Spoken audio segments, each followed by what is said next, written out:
बिजली नहीं मिलती थी, पॉल्यूशन कंट्रोल बोर्ड की अलग से तलवार लटकती थी, एनओसी मिलने में वर्षों वर्षों लग जाते थे, बाजार नहीं था। उन स्थितियों में उनके सामने पलायन के सिवाय को दूसरा चारा नहीं था। लेकिन जब मार्च 17 में हमारी सरकार बनी तो हम लोगों ने एक तय किया कि नहीं, परंपरागत उद्यम को प्रोत्साहित करना है। और इसके लिए हम लोगों ने उस समय एक कमेटी गठित की कि भाई देखो, परंपरागत उद्यम क्या क्या है। हम लोग बचपन में सुनते थे अलग अलग जनपद की अलग अलग उत्पाद के बारे में, दोनों प्रकार के थे। मुरादाबाद का ब्रॉस का पीतल का कार्य, अलीगढ़ की हार्डवेयर के ताले, अलीगढ़ के तालों के बारे में चर्चा होती थी, सहारनपुर के फर्नीचर की चर्चा होती थी, भदोई के कारपेट की चर्चा होती थी, लखनऊ की जरी दरदोजी की चर्चा होती थी, बनारस की साड़ियों की चर्चा होती थी, फिरोजाबाद की चूड़ियों की और ग्लास के आइटम की चर्चा होती थी, और मिक्स होता था। मेरठ की कुछ आइटम के बारे में, हापुड़ के पापड़ के बारे में। अगर मेरठ की रेवड़ी थी तो हापुड़ के पापड़ भी थे, आगरा का पेठा भी था, लखनऊ का चाट भी था, वाराणसी की दही जलेबी भी थी। ये सब चर्चाएं बचपन से हम सुनते आए थे। लेकिन जब मैं स्वयं मुख्यमंत्री बना तो मैंने कहा ये कहां मिलती हैं, देखते हैं थोड़ा। और फिर हमने खोज प्रारंभ की थी, और खोजते खोजते मुझे बताया गया कि 75 में से 57 जनपद ऐसे हैं जहां पर अभी भी वह प्रोडक्ट थोड़ी बहुत मात्रा में है, लेकिन उसको सरकार को बहुत मेहनत करनी पड़ेगी। और मैंने कहा बाकी 18 जनपदों में, उन्होंने कहा वहां के लिए भी देना पड़ेगा कुछ न कुछ। और मुझे बताते हुए प्रसन्नता है कि 75 के 75 जनपदों के लिए कोई ना कोई आइटम देकर के हम लोगों ने तब योजना चलाई थी, एक जनपद एक उत्पाद, 1 डिस्ट्रिक्ट 1 प्रोडक्ट की योजना। तत्कालीन राष्ट्रपति श्री रामनाथ कोविंद जी के हाथों से हमने इसका शुभारंभ किया था।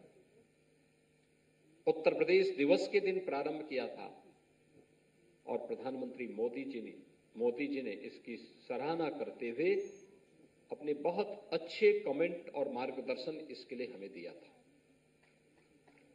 आज इसी का परिणाम है कि उत्तर प्रदेश आज एक्सपोर्ट के एक हब के रूप में उभरा है।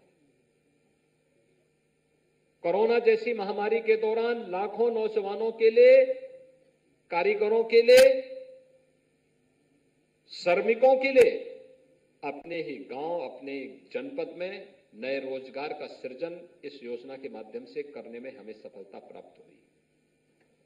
आज 1 डिस्ट्रिक्ट 1 प्रोडक्ट की योजना उत्तर प्रदेश की पहचान बन चुकी है।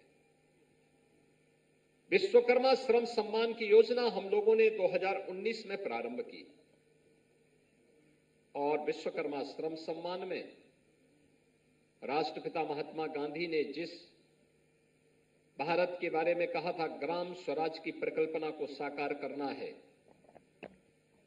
वह साकार सरकार के स्तर पर नहीं बल्कि इन्हीं कारीगरों और हस्तशिल्पियों के माध्यम से वह सपना साकार होना था, जिसमें गांव का ही कारपेंटर, गांव का ही लोहार, गांव का ही सुनार, गांव का वही हलवाई, गांव का ही राजमिस्त्री, गांव का ही नाव हो या मोची हो, ये सब गांव के ही अंदर रह करके अपनी आजीविका चलाते हैं, एक दूसरे पर आश्रित होकर के एक दूसरे के सहयोगी बनते हैं। लेकिन उसको वहां पर बहुत उत्साह नहीं मिल पाता है, मंच नहीं मिल पाता है, और इसलिए हमने कहा कि अगर इसको हम प्रोत्साहित करें, एक ट्रेनिंग दें, एक सर्टिफिकेट दें, ट्रेनिंग के दौरान का मानदेय दें और ट्रेनिंग पूरी होने पर उसे टूल किट उपलब्ध करवाएं। आज की डिजाइन के अनुसार, आज की डिमांड के अनुसार अगर हम उसको प्रशिक्षित कर सकेंगे और फिर सस्ते में उसको लोन उपलब्ध करवा पाएंगे, कम ब्याज दर पर करा पाएंगे। अनेक स्कीम है, पीएम मुद्रा की योजना है, पीएम रोजगार की योजना है, मुख्यमंत्री युवा स्वरोजगार की योजना है, ओडीओपी की योजना है। किसी भी स्कीम के अंतर्गत अगर हम इस कार्यक्रमों को आगे बढ़ा लेंगे तो उद्यमी को भी संबल मिलेगा और साथ साथ रोजगार का भी सृजन होगा। और मुझे प्रसन्नता है कि लाखों हमारे हस्तशिल्पी और कारीगर इस योजना से लाभान्वित हुए।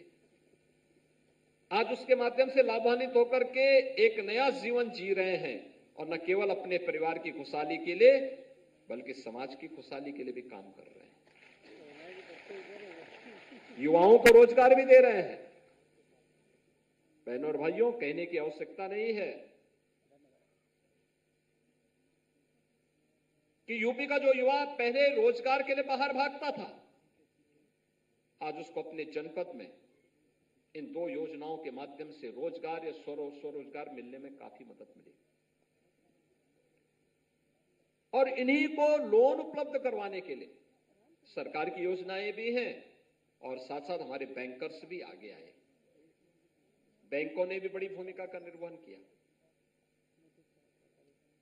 मुझे याद है जब हम लोग 2017 में आए थे, उत्तर प्रदेश का जो सीडी रेशो था, यानी कुल पैसा जो यूपी के अंदर जमा होता था उसका मात्र 43 से 44% पैसा ही यूपी में लोन के रूप में वितरित हो पाता था। शेष पैसा यूपी के बाहर जाता था। आज यही पैसा 60% से अधिक यूपी के अंदर खर्च होता है और हमारा प्रयास है कि इस वित्तीय वर्ष के अंत तक इसको हम 65% तक लेके जाएंगे। यानी यूपी का पैसा यूपी के विकास के लिए ही, यूपी के युवाओं के रोजगार के लिए यूपी के अंदर खर्च हो रहा है और इसीलिए बैंक भी अपना सहयोग देने को तैयार है। सरकार ने भी योजना बनाई, अनेक योजनाएं बनाई कि ओडीओपी के अंतर्गत कोई अपना उद्यम स्थापित करना चाहता है, कोई भी उद्यम अपना लगाना चाहता है तो उस उद्यम की स्थापना के लिए सरकार एक व्यवस्था बनाएगी। 1000 दिन तक उसको एनओसी की आवश्यकता नहीं, 1000 दिन तक वो आवेदन करके एनओसी लेता रहेगा, अपना उद्योग लगाए और अपना उद्योग चलाए, कोई उसको परेशान नहीं करेगा। हमने व्यवस्था की कि प्रदेश के अंदर जो भी इस प्रकार के उद्योग लगेंगे वह प्रदेश के अंदर एमएसएमई में अपना रजिस्ट्रेशन करवाएं।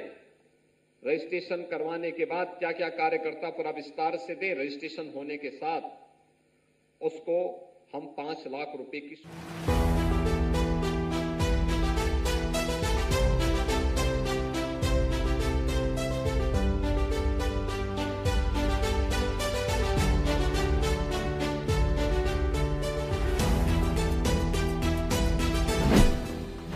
नए भारत का नया उत्तर प्रदेश $1 ट्रिलियन इकोनॉमी बनने की ओर है अग्रसर।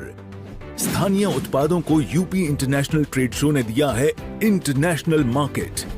पहले संस्करण में 70,000 से अधिक खरीदारों और 3 लाख से अधिक आगंतुकों से कारोबारियों का बढ़ा है हौसला।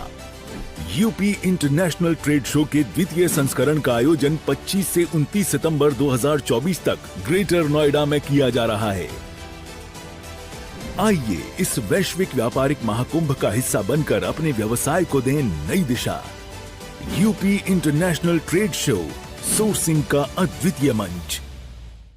डॉक्टर ऑर्थो ऑयल के रेगुलर मसाज से जॉइंट हेल्थी रहते हैं और अगर प्रॉब्लम बहुत पुरानी है तो डॉक्टर ऑर्थो कैप्सूल्स साथ लेना ना भूलें। अब दर्द भी घुटने टेकेगा और बैंक उसमें आसानी से लोन भी दे देगा। बस उसके लिए अपने रुचि के अनुरूप जिस फील्ड में आप पारंगत हैं उसके अनुरूप उद्यम स्थापित करना है। इसमें महिला, अनुसूचित जाति